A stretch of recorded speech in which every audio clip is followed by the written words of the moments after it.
Hi, my name is Marian Elliott, and I would like to invite you to my workshop on August the 13th on attraction.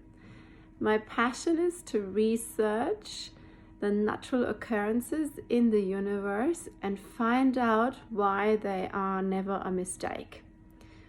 So we will be doing a lot of hands-on exercises and exploration around attraction, and also why it's okay to keep your body totally open and look at everything that arises and get the gifts out of that.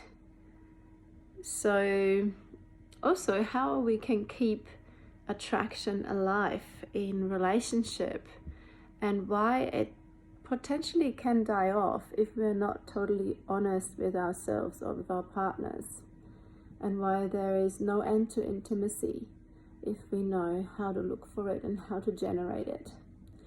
So it's going to be a fun day and a revealing day, and we'll also learn how to run attraction with people even though we might not want to engage with them sexually or we are in a committed sexual relationship. So if you're interested, go on our website tasteoflove.com.au events section and have a look. The day workshop is followed by our temple night, and there's more on that on the website as well.